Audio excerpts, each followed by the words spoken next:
네, 아까 그 정회를 할 때 두 가지 문제가 있어서 정회를 잠깐 했습니다. 그리고 또 여야 간사님 간에도 좀 협의를 좀 했고 여러 의견을 좀 들었습니다. 먼저 정혜경 의원님께서 그 컴퓨터 뒤쪽에 그 종이를 부착한 문제에 관련해서 그 문제에 관한 의견을 좀 말씀을 좀 드리겠습니다.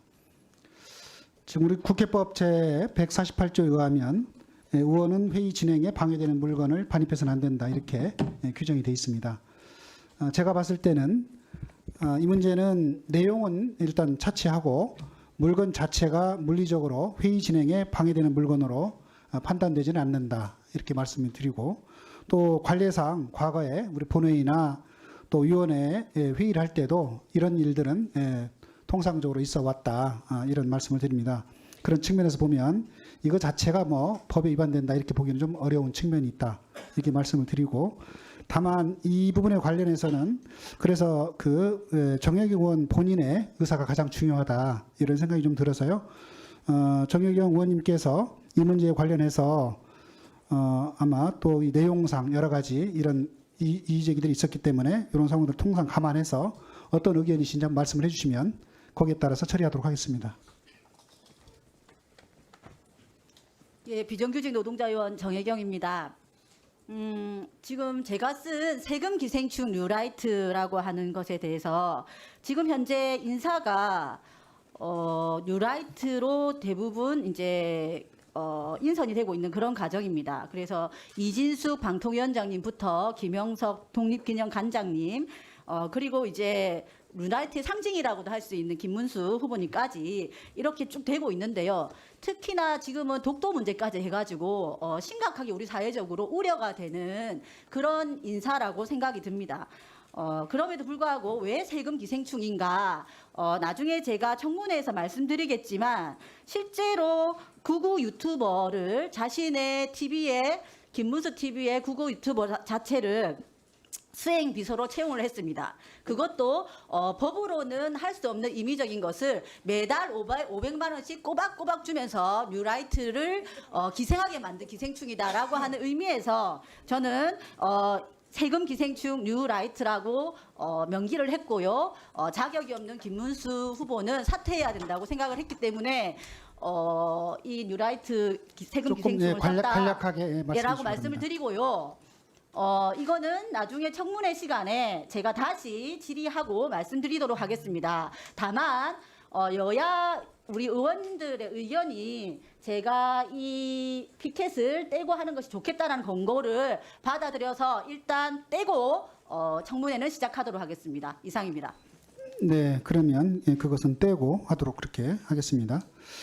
두 번째, 청문회 진행과 관련해서 지금 여러 의원님들의 의견이 좀 엇갈리고 있습니다만은 청문회 진행과 관련해서 우리 그 김문수 우리 후보자님께서 과거의 발언과 관련해서 사과를 하고 그 다음에 청문 절차를 진행하는 것이 맞다. 또 혹은 청문 절차를 진행할 필요조차 없다. 이런 의견들이 좀 있습니다. 이 문제에 관해서는 지금 인사청문회 관련해서 우리 국회법이라든가 또 인사청문회법에 의하면 대통령이 인사청문회를 요구하게 되면 국회에서 그 자격이 되는지 능력을 검증하도록 우리 관련법에 이렇게 되어 있습니다. 그런 점에서 보면 이 인사청문 절차를 진행하는 것이 맞다 이렇게 생각이 됩니다만은 다만 이 진행과 관련해서 후보자께서 과거의 발언에 대해서 진행을 하기 전에 미리 사과를 하고 진행할 수도 있고 또 진행하는 과정에서도 여러 가지 그 입장을 또 표명할 수도 있다 이렇게 보여지는데요. 이 문제에 관해서는 후보자께서 한번 의사를 말씀을 해주시면 거기에 따라서 판단하도록 하겠습니다. 잠깐만요. 간략하게 말씀해 주세요.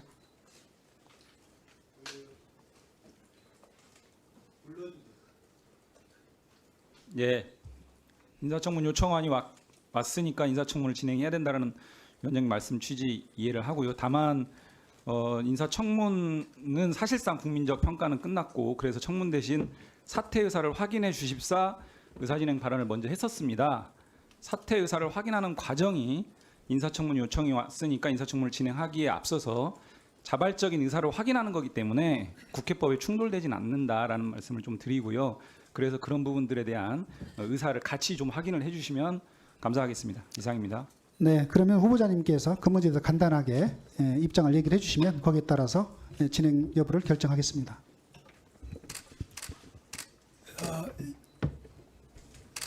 제가 아직까지 선서도 하지 않았습니다.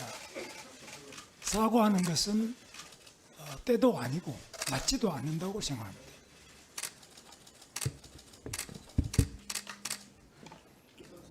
네, 그러면 후보자께서는 그 절차 진행을 그대로 하기를 원하는 취지로 이렇게 제가 받아들이겠습니다.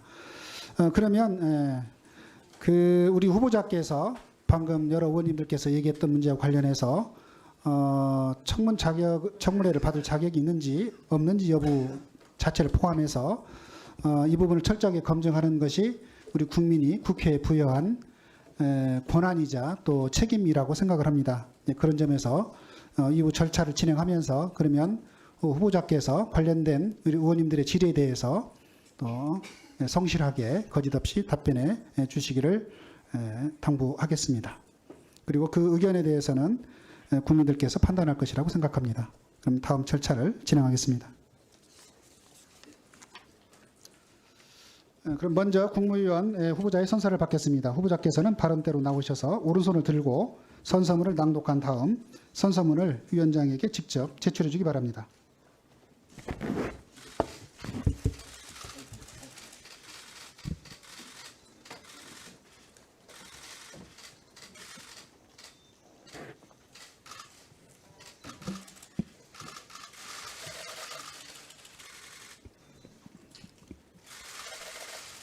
선서 공직 후보자인 본인은 양심에 따라 숨김과 보탬이 없이 사실 그대로 말할 것을 명시합니다.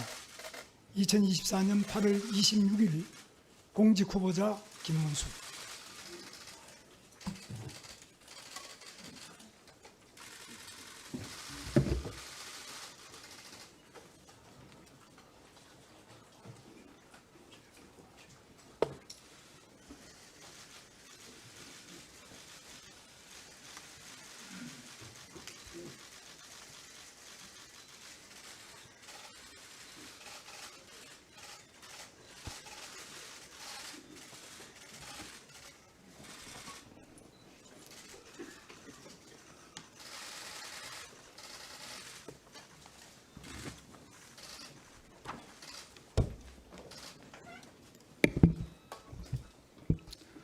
네, 그러면 다음 절차를 진행하기 앞서 한 말씀 드리겠습니다.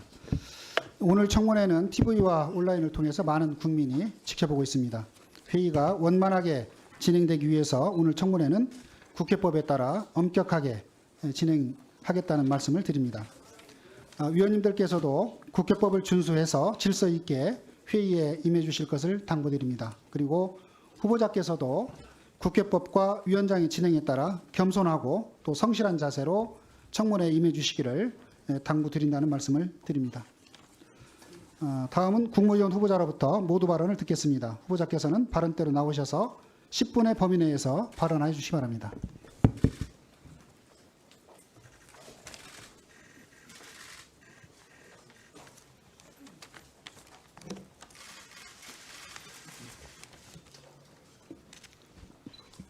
존경하는 안호영 위원장님, 그리고 환경노동위원회 위원님 여러분, 고용노동부 장관 후보자 김문수입니다. 인사청문회 준비를 위해 애써주신 위원장님과 위원님들께 깊은 감사의 말씀을 드립니다. 어려운 고용노동 현안이 많은 지금, 부족함이 많은 제가 고용노동부 장관 후보자로 지명되어 막중한 책임감을 느낍니다. 청문회 과정에서 위원님들의 질문에 최선을 다해 답변드리고 귀중한 충고와 조언은 가슴 깊이 새기겠습니다. 존경하는 위원장님, 위원님 여러분, 노동개혁은 계속되어야겠습니다. 저출생 고령화, 산업전환과 같은 노동환경의 변화에 대비해야 하기 때문입니다. 더 나아가 우리 대한민국이 글로벌 경쟁에서 살아남아야 하기 때문입니다. 그러나 지금 우리 노동 현장은 약자에게는 너무 냉혹합니다. 노사법치의 토대 위에서 노동 약자가 소외되는 일은 없어야 합니다. 신성한 노동의 가치는 존중받아야 합니다. 이것이 제가 생각하는 따뜻한 노동 현장입니다. 노동운동을 하던 청년 시절부터 국회의원, 도지사, 경제사회노동위원회 위원장으로 재임 중에도 노동 현장을 행복하게 만들기 위한 방법을 끊임없이 고민해 왔습니다. 여러모로 부족한 점이 많은 저이지만 최선을 다하겠습니다. 제게 고용노동부 장관으로 일할 기회가 주어진다면 첫째, 노사법치를 더욱 단단히 지키겠습니다. 이것은 정부 의지만으로는 불가능합니다. 노사정이 하나가 되어야 가능합니다. 일부 갈등이 없을 수는 없겠지만 노사정의 궁극적인 목표는 같다고 생각합니다. 건전하고 지속 가능한 노동 현장이라야 노사가 모두 행복할 것입니다. 둘째, 묵묵히 일하는 노동약자가 소외되지 않도록 적극 챙기겠습니다. 노동약자 보호법을 마련하여 체감할 수 있는 지원에 힘을 쏟겠습니다. 최근 임금 체불은 오히려 늘고 있습니다. 정부는 책임감을 가지고 임금 체불 청산에 적극 나서겠습니다. 5인 미만 사업장의 근로자들은 아직도 노동권 보호의 가장 기초가 되는 근로기준법을 온전히 적용받지 못하고 있습니다. 하지만 영세 자영업자들의 폐업도 늘어나고 있습니다. 노사정이 대화를 통해 합리적인 방안을 조속히 마련해 나갈 수 있기를 바랍니다. 셋째, 좋은 일자리를 늘리겠습니다. 쉬었음 청년이 증가하고 있습니다. 청년 눈높이에 맞는 좋은 일자리가 부족하기 때문이라고 생각합니다. 좋은 일자리는 좋은 기업이 만듭니다. 노동개혁과 규제혁신을 통해 좋은 일자리의 기반을 다지겠습니다. 고령자도 일할 기회가 많아져야 합니다. 충분한 사회적 논의를 통해 노사와 청장년이 상생할 수 있는 해법을 마련하겠습니다. 일하면서도 출산, 육아, 돌봄이 가능하도록 정부가 전폭적으로 지원하겠습니다. 넷째, 근로자의 생명은 무엇보다 소중합니다. 산재 사고 사망자가 감소하고 있지만 중대재해로 안타깝게 목숨을 잃는 사고도 여전합니다. 규제와 처벌만으로는 한계가 있습니다. 노사와 함께 안전한 일터를 만들어 나갈 수 있도록 정부가 적극 나서겠습니다. 존경하는 위원장님, 위원님 여러분, 제가 고용노동부 장관으로 임명된다면 노동 현장의 목소리를 겸손하게 경청하며 더 낮은 곳에서 더 뜨겁게 일하겠습니다. 노사가 함께 행복한 대한민국을 만들 수 있도록 위원님들의 고견에 언제나 귀를 기울이면서 최선을 다하겠습니다. 청문회를 준비해 주신 존경하는 안원영 위원장님과 위원님들께 다시 한번 깊이 감사드리며 위원님들의 질의에 성실하게 답변드리겠습니다. 감사합니다. 네, 수고하셨습니다. 자리에 앉으시기 바랍니다. 네, 김태수 의원님. 아까 후보자께서 막말에 대한 사과나 사퇴 여부에 관련해서 아직 선소도 아직 안 한 상태이기 때문에 말씀하기 좀 어렵다는 입장을 표명하셨는데, 지금 청문회 들어가기 전에 위원장님께서 말씀하셨던 부분과 저희 위원들이 말씀하셨던 부분에 대해서 입장을 좀 말씀해 주시고요. 그리고 청문회 들어갔으면 좋겠습니다. 아까 그 말씀이 뜻이 아예 사과할 마음도 없다. 그러니 청문회 하려면 해라라는 뜻인지 그것도 같이 한번 밝혀주시기 바랍니다. 네, 지금부터 그 청문 절차에 따라서 우리 위원님들께서 또 질의하고 답변하는 과정에서 후보자께서 어떤 입장들을 표명할 수 있다고 보여집니다만은 그럼에도 불구하고 아까 이 문제 때문에 여러 의견들이 있었고 또 후보자님께서는 말씀 취지에 선서를 한 이후에 선서하지 않았다 그런 상황에서는 좀 적절치 않다 그런 취지로 말씀하셨던 걸로 기억이 나는데 지금 선서를 하셨으니까 지금 말씀 취지를 봤을 때 지금 좀 입장을 말씀하시고 진행하는 게 진행하실 생각이신지 아니면 진행하는 과정에서 본인의 입장을 말씀하실 것인지 한번 입장을 얘기를 좀 해주시겠습니까? 의원님들 말씀도 많이 계시지만 언론에서도 여러 번 보도가 된 것이 있습니다. 저는 아시는 것처럼 제가 학생운동을 1970년부터 시작해서 전태일 분신 이후에 노동 현장에 청계천부터 시작해서 노동 현장 공장에도 한 7년 있었습니다.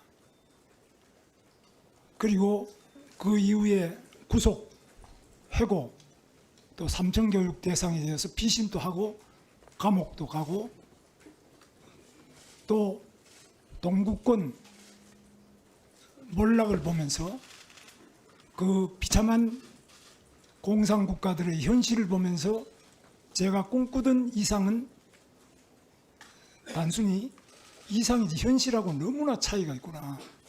그런 것을 깨닫고 제가 당시 민주자유당에 입당을 해서 정치를 시작해서 국회의원, 경기도지사, 그리고 지난번에는 경제사회노동위원장을 겪었습니다. 이 과정에 때로는 제야에서 저는 우리 대한민국을 반대하기도 하고 대한민국은 태어나서 안 될 나라라고도 생각한 적도 있습니다. 그러나 지금은 대한민국은 위대한 나라고 제 남은 삶은 대한민국을 위해서 모든 것을 바쳐야 되겠다. 이 정도로 생각이 많이 달라졌습니다. 제가 광장에서 외치던 소리와 제야에서 외치던 소리와 청년기의 저의 말과 지금의 말과 또 국회의원 할 때 말과 도지사를 할 때 말과 지금 또 장관으로서 오늘 위원님들 앞에 청문 절차를 받고 있는 김문수는 상황 자체가 많은 차이가 난다고 생각합니다.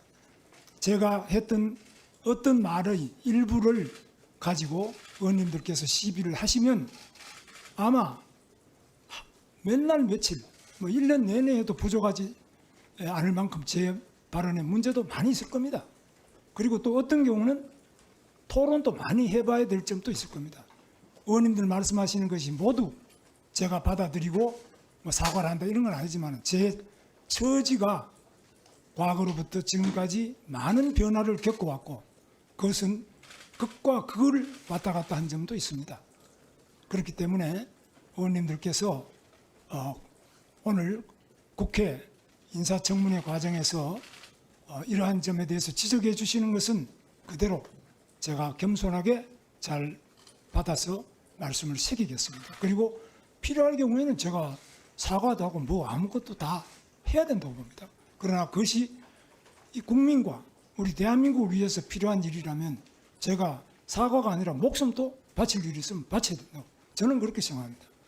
여야를 떠나서 정말 이 대한민국과 또 우리의 미래 청년들과 노동 약자들을 위해서 우리가 해야 될 일이 뭔지 이런 부분에서 의원님들께서 주시는 고견은 제가 겸손하게 성실하게 과거 제가 운동할 때 가졌던 그 열정을 가지고 열심히 일할 것을 약속드리면서 제 발언 중에 상처받으신 분들이 계신다면 저는 진심으로 사과를 드리고 또 제 말씀이 부족한 점도 많이 있을 겁니다. 그런 점 지적하시면 제가 받아들일 것은 충분하게 받아들이면서 오늘 우리가 처한 어려운 현실을 겪어 나가는 데는 여야도 없고 또 입법부도 행정부도 모두 다 하나가 되어서 헤쳐나가야 될 중대한 시점에 와 있다고 생각하면서 제 자신이 모두를 다 받아들이고 모두를 다 극복해서 앞으로 나가자는 그런 뜻으로 이 자리에 왔습니다. 의원님들께서 널리 양해해 주시면 감사하겠습니다. 네, 의사진행 발언입니까? 네. 네, 김문수 후보자 말씀 들으니까 사과할 뜻도 있다는 설명을 잘 들었습니다. 사안별로 사과 요청하면 사과하겠다 할 뜻도 있다. 거기까지입니다. 지금 저희는 먼저 막말에 대한 상처를 준 분들, 희생당한 분들께 직접 사과합니다 소리를 듣고 싶은 겁니다. 그래서 그걸 중간중간 하실 건지 지금 사과를 하시고 시작할 건지 그걸 여쭤봐 주시기 바랍니다. 네, 이 문제에 관해서는 저도 우리 장관 후보자님의 말씀을 좀 들었는데 아마 사안에 따라서 얘기를 듣는 과정에서 필요하면 사과를 하겠다 이런 취지 얘기로 좀 들리는데 이학영 의원님 말씀도 있습니다만은 뭐 특별하게 더 덧붙여서 하실 말씀 있습니까? 없습니다. 그러면 우선 그 절차를 진행하면서 그 위원님들의 그 질에 대해서 우리 장관 후보자님께서 그 질의 취지를 듣고 사과할 부분들이 있으면 정확하게 사과를 해주시기 바랍니다. 그렇게 하시겠습니까? 예, 그렇게 하겠습니다. 네, 그러면 질의를 계속하겠습니다. 다음은 질의 순서입니다. 질의는 인사청문회법 제7조 사항에 따라 1문 1답 방식으로 하고 질의 시간은 처음 주 질의는 7분으로 하고 이후 질의는 5분으로 이렇게 하겠습니다. 먼저 정해진 질의 순서에 따라서 박정 의원님 질의해 주시기 바랍니다. 네, 경기 파주실 국회의원 박정입니다. 김문수 후보자님, 정부는 노사관계에서 공정한 중재, 조율 역할을 해야 하는데 현재 노사관계는 사측으로 기울어진 운동장이죠. 그래서 우리나라 정부 부처 중에서 노동자 편을 들 수 있고 또 들어야 하는 부처는 고용노동부뿐입니다. 이런 현실에서 고용노동부 장관에게 필요한 중요한 자질 중 하나는 노동조와 노동조합 그리고 노동에 대한 존중과 이해입니다. 이것에 동의하시나요? 네, 동의합니다. 그런데 후보자님의 지금까지 행적을 바탕으로 후보자가 지나친 친기업 반노동 정서가 강해서 노동부 장관으로 어울리지 않는다는 여론이 우세합니다. 현재 기울어진 운동장이 이렇게 가다가는 결국 절벽이 되는 거 아닌가 하는 우려도 있는 것이 사실입니다. 후보자님께서는 아까도 말씀을 하셨지만 과거 누구보다 더 노동운동에 헌신하셨고 그런 이력으로 국회의원이던 시절에는 누구보다 더 노동자 편에서 함께 싸우셨던 것으로 알고 있습니다. 그런데 어느 순간부터 노동과 관련해 하신 발언들을 보면 왜 이렇게까지 변하셨을까 하는 의아심이 있습니다. 2013년 9월 미국 기아차를 방문했을 때 여기는 소위 근로윤리, 직업윤리 이런 기본이 서 있는데 우리는 기본이 안 돼 있다고 우리나라를 폄하하셨고 2017년에는 민노총은 김정은 기품조다. 이런 기품조 우리 손으로 물리쳐야 한다. 또 2019년 말에는 현 노동계는 기득권을 내려놓는 정도가 아니라 머리부터 세탁해야 한다. 또 2022년에는 불법 파업의 손해배상 폭탄이 특효약이다. 노동자는 손해배상을 가장 두려워한다. 민사소송을 오래 끌수록 굉장히 신경 쓰이고 가정이 파탄난다. 정말 듣기 거북한 말씀하시면서 노조 혐오를 조장하셨습니다. 후보자께서는 경사노위 위원장도 하시면서 이 현장에 있으셨을 텐데 그동안 느끼신 바가 있으셔서 오늘 이렇게 모두 발언하실 때 지금 우리 노동 현장은 약자에게는 너무 냉혹합니다. 노사법치의 토대 위에서 노동 약자가 소외되는 일은 없어야 합니다. 이렇게 말씀하셨거든요. 그럼 또 다시 생각이 바뀌신 건가요? 뭐 제 생각이 바뀐 부분이 없을 수는 없겠습니다만은 저는 언제까지든지 생각한 것은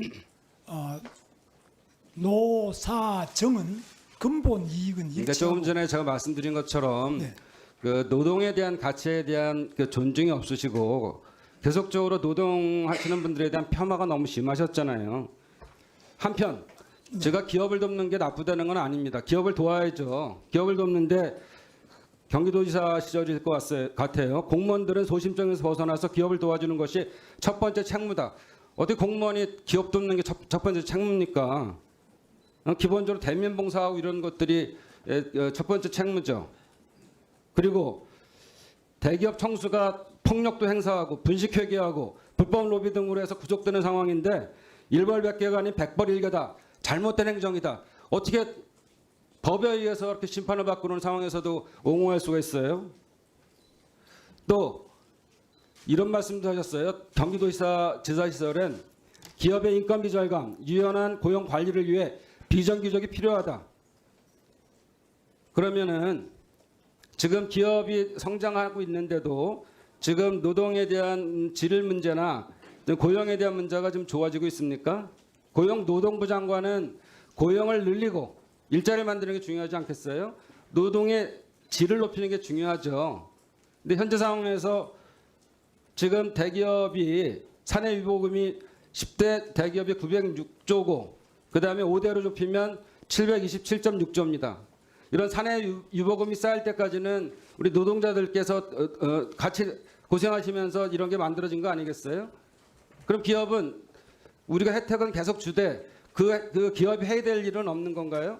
고용도 늘리고 또 그 고용인들 우리 노동자들에 대한 복지라든지 질적 향상을 위해서 노력해야 되는 거죠. 맞습니까? 네 맞습니다. 근데 예, 그런데 지금 문제는 저 표에서 보시는 것처럼 생산성 지수가 계속 좋아지고 있어요. 그런데 문제는 이것에 따라서 일자리가 많아지고 임금이 높아지느냐, 노동 환경이 좋아지느냐 그렇지 않습니다. 여기 보시면 모든 분야에서 이렇게 계속적으로 생산성은 높아지고 있지만 실질 임금은 감소하고 있어요. 이게 정상인가요? 이거는 뭐 조금 더 자세히 봐야 되겠습니다. 제가 아니, 뭘 봐요. 예. 노동부 장관 후보로 오셨으면 이런 거 파악하고 오셔야지. 21년부터 계속적으로 좀 실질적 임금이 감소하고 있잖아요. 실질 임금이 감소한다는 말씀을 통계가 제가 있다. 통계가. 처음 통계가 있는데 무슨 처음 들어요. 장관 후보로 왔으면은 그걸 처음 듣는다 그러면 돼요. 다 통계에 나와 있는 거를. 우리나라는 임금이 상승하고 있고 실질 임금도 에이, 상승하고 있죠. 정- 근데 이거는 그렇게 떨어져. 여러 의원님들 발언에 대한 문제뿐만 아니라 지금 실력에 대한 문제까지 들어가야 됩니까? 지금 10억 원이 매출이 일어나면 실질적으로 고용 개수가 얼마나 됩니까 지금? 예, 고용 유발 개수는 지금 많이 줄고 있습니다. 그래 얼마예요 그래서? 11.7명에서 바로 5년 만에 9.7명으로 2명이 감소했잖아요. 고용 유발 개수는 그러니까 고용노동부 장관 후보기 때문에 네, 고용을 늘리는 게 앞으로 중요한 일 아니겠어요? 늘려야 됩니다. 이런 문제를 어떻게 해결하겠어요? 늘리기 위해서는 좋은 일자리를 많이 만들어야 되는 게 1번이고요. 그다음에 두 번째는 또 우리나라를 벗어나서 해외로 나가버린 그런 기업이나 해외 자본이 또 돌아오도록 하는 지금 그렇게 하고 있지 그런 않죠 그런 정부가. 지금 우리 투자를 어디다 해외 가서 다 하고 있지 국내에다 투자가 부족하잖아요 지금. 그래서 우리 젊은이들이 좋은 일자리가 없는 거 아니겠어요? 44만 명이나 지금 쉬었음이라는 표현을 했는데 장관 후보자께서 하신 게 뭐예요? 지금 거기서 개나 안고 다니면 되겠냐 이런 말씀하시면은 하향 지원은 30%나 지금 그 상황에서 하향 지원을 하고 있어요. 임금이나 뭐든지 간에. 네. 근데 그렇게 44만이 되는 청년들한테 그렇게 비난적인 발언하시면 되겠어요? 그래서 제가 챗 GPT를 봤더니 챗 GPT 그러니까 저희 생각뿐만 아니라 챗 GPT에 대한 생각 물어봤더니 정말 후보가 갈등과 대립을 만들고 양극화된 사회를 만들고 정치적 혼란과 논쟁을 만들고 네, 정리하시죠. 예. 그래서 이런 우리들 뭐 민주당 의원들이나 뭐 국민의힘 의원들이나 국민의 생각뿐만 아니라 이렇게 챗 GPT에다가 제가 질문해봤더니 장관 후보로서 이렇게 여러 가지에 대한 모습들이 나온다는 거예요. 갈등과 대립을 만들고 양극화된 사회를 더 심화시킬 거고 정치적 혼란과 논쟁을 만들고 침체된 노동시장을 만들 거다. 이렇게 됐는데 후보님의 근본적인 입장 변화가 없으면 우리 노동 현실이 결국 더 나빠질 거다 이런 얘기입니다. 그래서 아까도 이렇게 모두 발언해서 이렇게 하셨는데 과거에 노동운동 하셨을 때 또 뉴라이트처럼 활동을 하셨을 때랑 달리 혹시 노동부 장관이 되신다면 고용을 늘리고 노동의 질을 높이고 이런 일을 하셔야 된다고 생각하는데 말씀을 해보세요.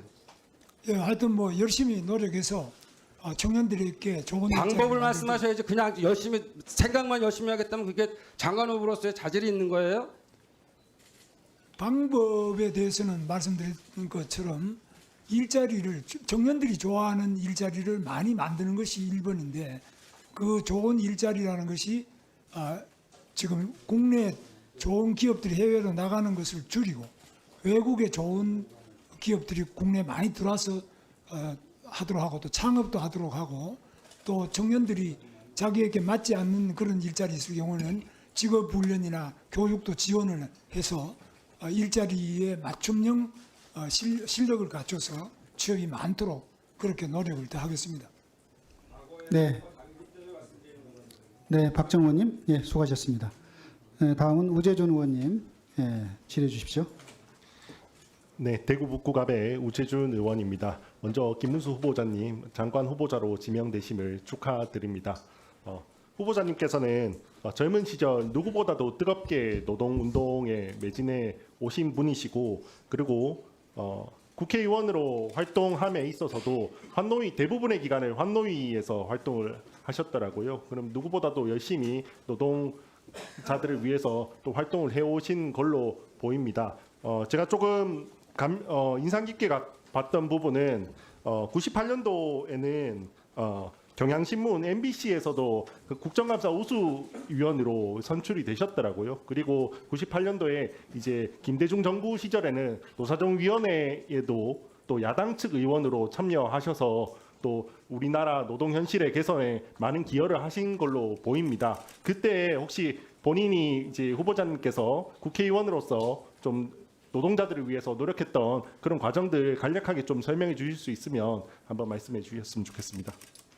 예, 뭐 제가 부족함은 많지만 제 자신이 많은 그 어려움이 있는 농촌 또는 노동자들 빈민 이런 삶을 우리 가정이 그랬기 때문에 우리 집안에도 노동이라면은 우리 삶의 중요한 한 부분으로 생각하고 했는데 대학에 들어와 보니까 또 이 노동이 얼마나 신성하고 중요하다는 것을 이론적으로도 배우게 되고 그래서 공장에 가서 또 노조도 하고 공장 생활을 대학 졸업하기 전에 7년 이상을 공장 생활을 했습니다. 따라서 제가 국회에 들어왔을 때도 뭐 다들 깊이도 많이 했습니다만은 당시에는 환경노동위원회를 제가 1순위로 지망을 하고 6년 동안 제가 환경노동위원으로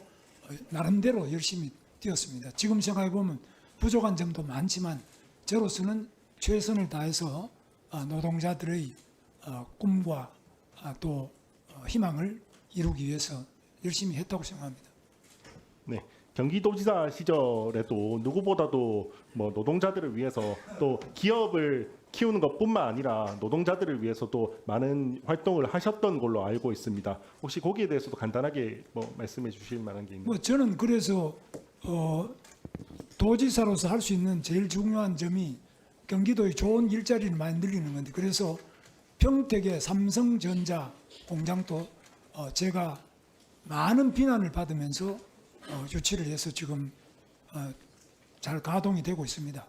그리고 이천에 SK 하이닉스도 당시에 어려워졌는데 거기도 도와서 지금 공장을 증설하고 하고 나머지 경기도에 많은 물류단지도 만들어서 좋은 물류시설도 유치를 하는 그런 노력을 해서 일자리를 항상 제일 많이 만들고 제일 좋은 일자리 만드는데 나름대로 애를 썼다고 생각합니다. 제가 후보자님의 이렇게 워낙 오랫동안 이렇게 뭐 정치권에서 활동을 하시고 또 워낙 우리나라의 역사에 큰 족적을 이렇게 많이 굵직굵직하게 많이 남겨주시다 보니까요. 쭉 이 인생을 하나로 제가 조금 보면요.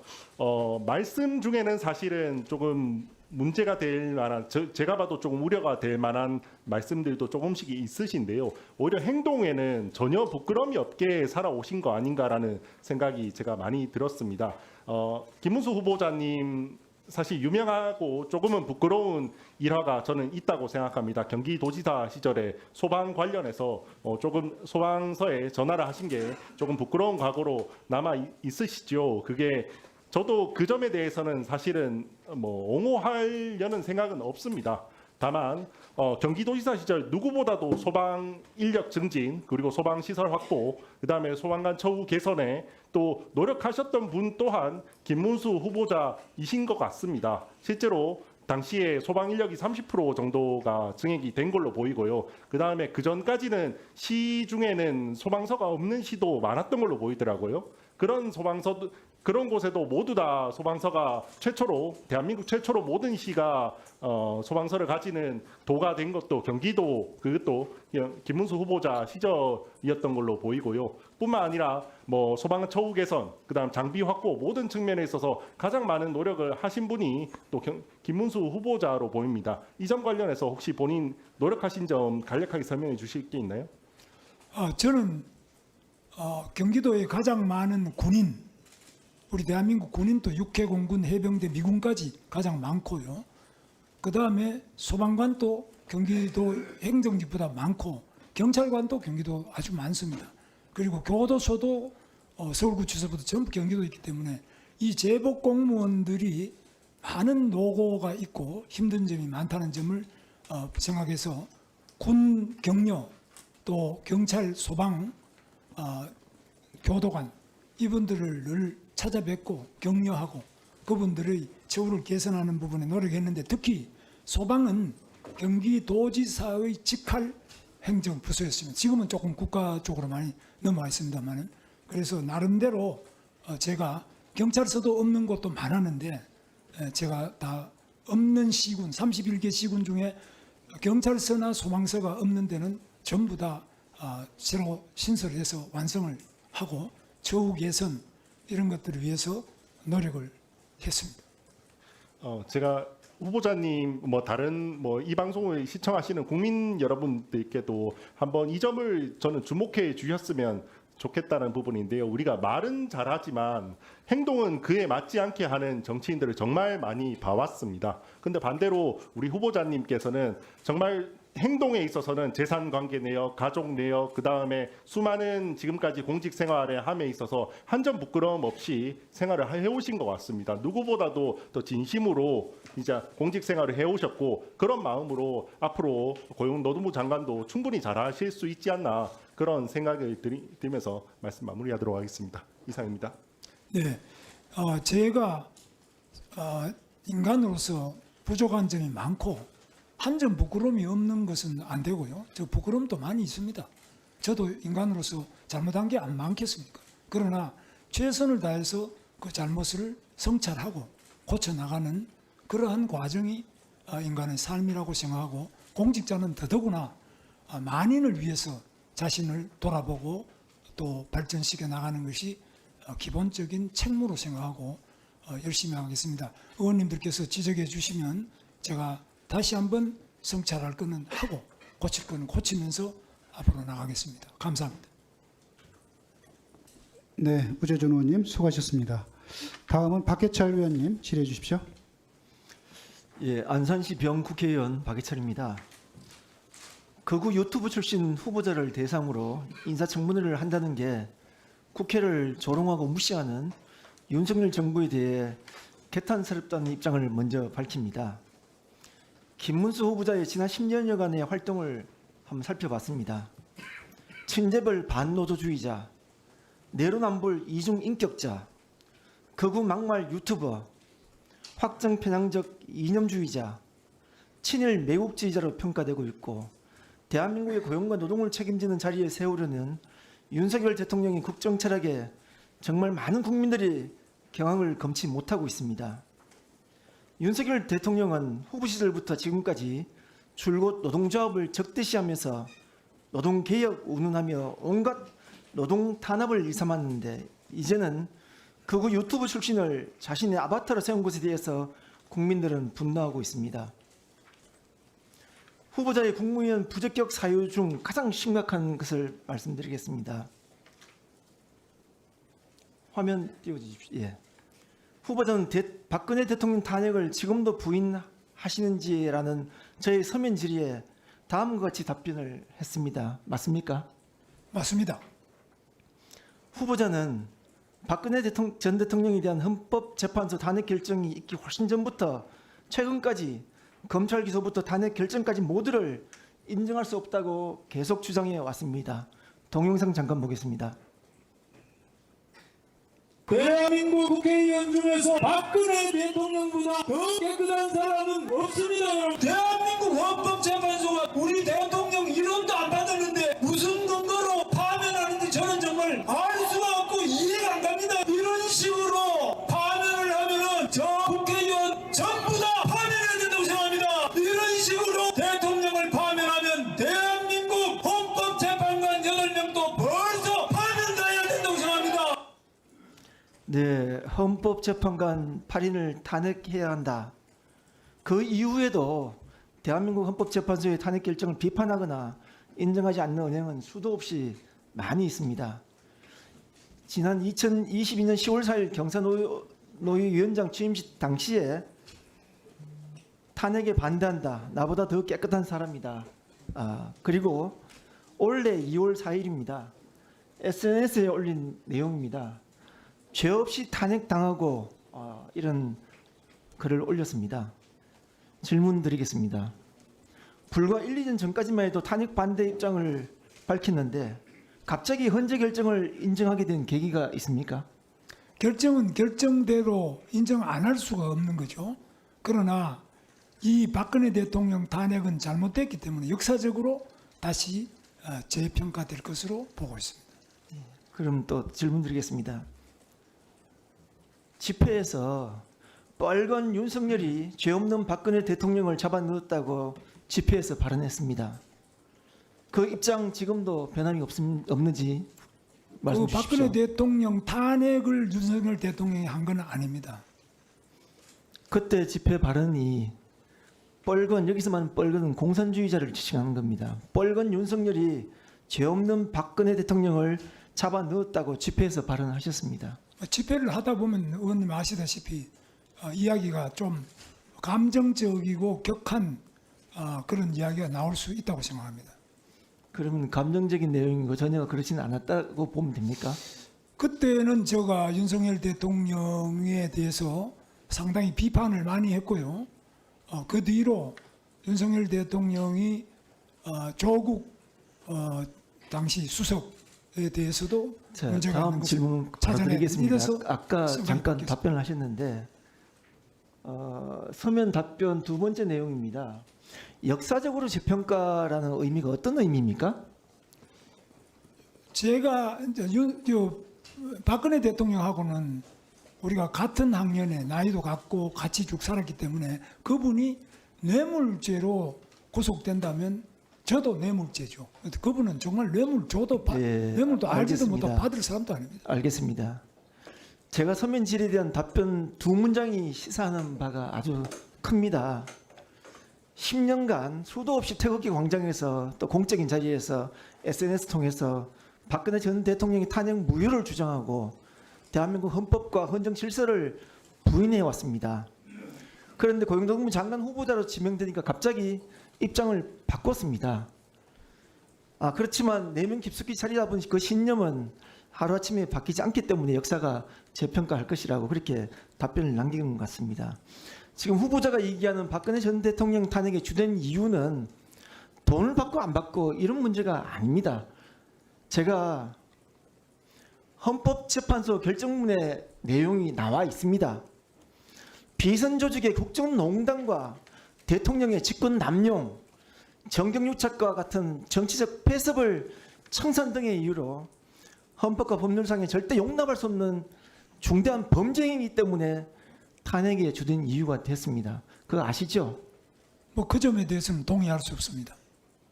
지금 헌법재판소 결정문에 나와 있는 내용을 동의할 수 없습니까? 헌법재판소 결정문을 다 동의 못한다는 게 아니고 그 방금 의원님께서 말씀하신 부분은 저는 생각이 다릅니다. 그러면 헌법재판소에 나와 있던 여기서 지적했던 여기서 문제가 됐던 이 내용은 후보님이 봤을 때는 동의할 수 없다는 거죠. 헌법 질서를 후보님은 동의하지 헌법 질서를 박근혜 대통령이 헌법 질서를 뭘 어떻게 파괴했다고? 아니요, 여기에 헌법재판소에서 결정한 탄핵의 주된 사유를 제가 아까 말씀드렸잖아요. 그래갖고 자, 헌법 다시 한번 말씀드리겠습니다. 예. 비선 조직의 국정농단과 대통령 직권 남용, 정경유착과 같은 정치적 패습 청산을 위한 이 탄핵의 주된 사유였습니다. 박근혜 대통령이 뭐 정경 유착을 했다 이렇게 저는 보지 않습니다. 헌법 재판소 결정문이 나와 있는 문구인데도 그렇습니까?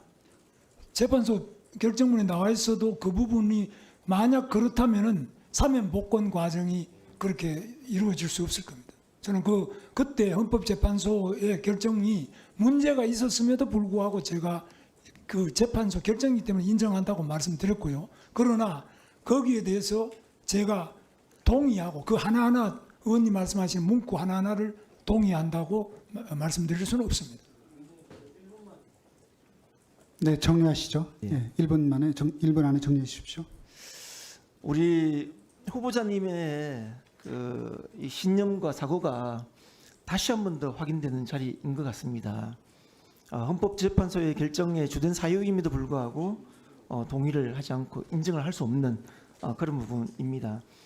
돈을 한 푼도 안 받았다. 그래서 죄가 없다. 이 부분 탄핵 결정의 본질을 호도하는 내용입니다. 헌법재판관을 탄핵해야 한다면서 현장에서 그렇게 선동했던 분이 저는 화면이 내려갔군요. 서면 질의에 대한 그 답변 내용을 보고는 참 그간의 신념이 이 서면 답변을 보고는 어떻게 이렇게 하루아침에 바뀔 수가 있는지 참 의아했습니다. 실은 의아했습니다만 결국은 의아하지 않는 걸로 결정을 내겠습니다. 혹시 지금이라도 후보 측에서 사퇴할 용의는 없으십니까? 없습니다. 네, 박해철 의원님, 예, 수고하셨습니다. 지금 그 후보자와 질의 답변 중이기는 합니다만은 시간이 12시 반이 되어서 효율적인 의사 진행을 위해서 잠시 정회했다가 그 2시 반에 속개하도록 하겠습니다. 잠시 정회하겠습니다.